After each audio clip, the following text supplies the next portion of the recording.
Hi, it's Beau here. So I told you in a video past I was going to create a part 2 on my random biblical thoughts. And here it is. I'm on question 6. I can't show that on my finger anymore at this point. And again, this is on my blog if you want to read it here and make comments or check out some of my other posts too. I'll post the link in my description. How long did Adam and Eve live in the garden before they first sinned? Was it weeks?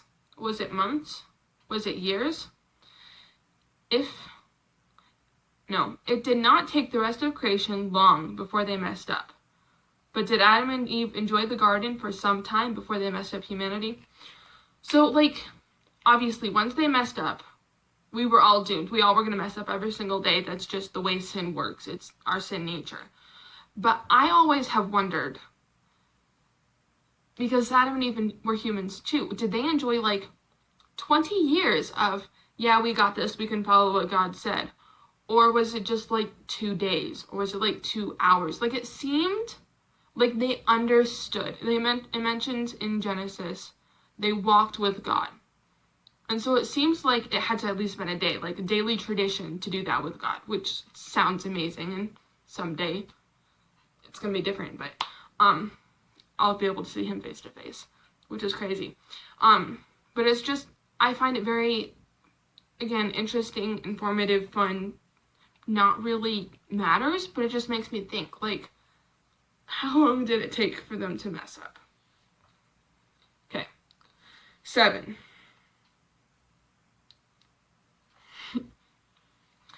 What if Joseph appointed one of his sons into office as Pharaoh, and Joseph's family tried to get on the good side of Pharaoh, and then they pretty much merged with the Egyptians? So this is what if. Again, it didn't happen, but this may seem kind of confusing. So Joseph gets old. He says his sons, Ephraim and Manasseh. I think he had more, but those are the two. He at least had Ephraim and Manasseh. So what if he's like, okay, Manasseh, I want you to now take my place, you're second in command. And then Pharaoh's son will become the next Pharaoh. That's the way it works. And then Manasseh and Pharaoh's friend and Pharaoh's son were best friends when they were kids. And so when they got older and they got in charge, they clicked. They didn't care that they were different. They just bonded really well. Obviously, again, this is a what if, because there's explained to me Joseph being second in command was crazy, because at that time, the Egyptians were anyone but the Israelites, anyone. So it's shocking that Joseph got to that position.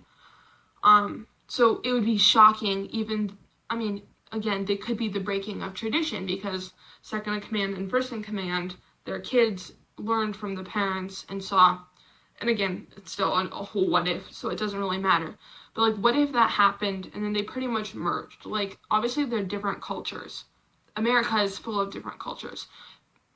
And it's hard to translate that into our power, because our power is different than the way the Egyptians ruled. But just what if then all of Manasseh's kids and grandkids and all of Ephraim's kids too just merged with the Egyptians, and they just all became one group.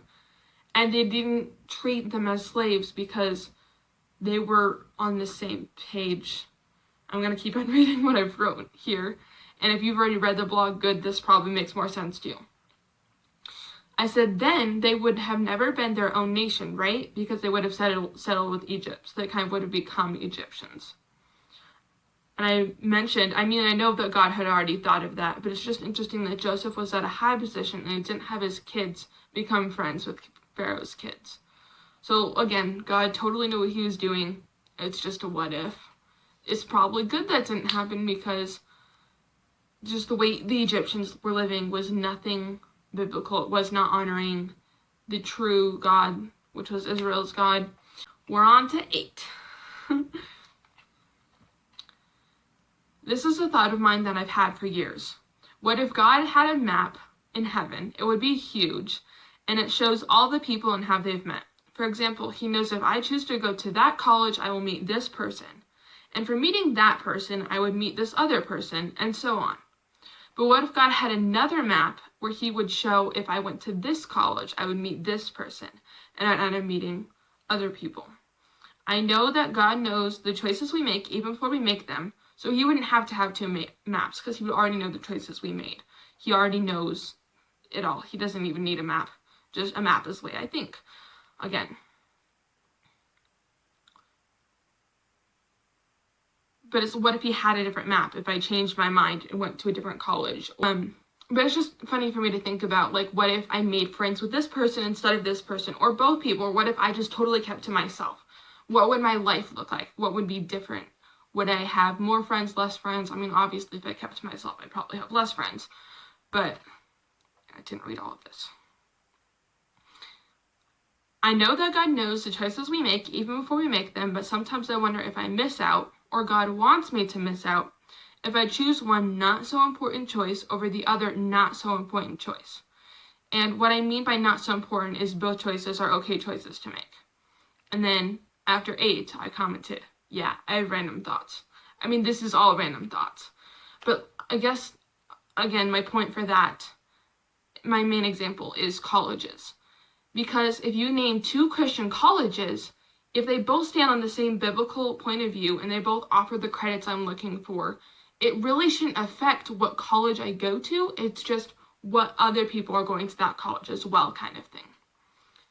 Or maybe like what state or what school or whatever I choose to get my first job. If they both have the same principles, the same pay, like even if they don't have the same pay or principles, it's the whole idea. They're both good jobs for me. I can survive with both. But who will I meet through the process? What will I learn through the process? And would I learn something different through the other one? Random, I know, crazy. So many of these. My sister had thought 9, which I had to record on this because she doesn't have her own blog. But I thought it was very interesting. I didn't definitely have an answer, but I have my own personal thought. Her thoughts are way shorter than mine. When we go to heaven, will Jesus still have scars on his hands? Because he took on an earthly body, but then he ascended back to heaven, and he is God the Son, who is the Spirit. Will he still have the physical markings of scars on his hands as a human? I don't remember the answer I had. I think I said yes, just because I just feel like that would mean something to us as Christians. But possibly just we don't know till heaven. I don't know how else to answer this. Just deny. 10. Running out of fingers. Sometimes I wish that people had a symbol floating over their head that only Christians could see. If it was a green check, they were really saved. If it was a gray check, they would be brought to Christ in their lifetime, but had not yet. And if it was a red X, they would not. No matter how much we said, no matter how much persuading, they just would never become Christians. But God did not make it this way, and that's okay. Plus, if you found a family member or close friend that had a red X, it would really break my heart. It wouldn't only break my heart, but if we just saw a bunch of people that had red X's, would we still become friends with them because we know no matter how much we say, they would never become Christians? Would we still make the effort to get to know them?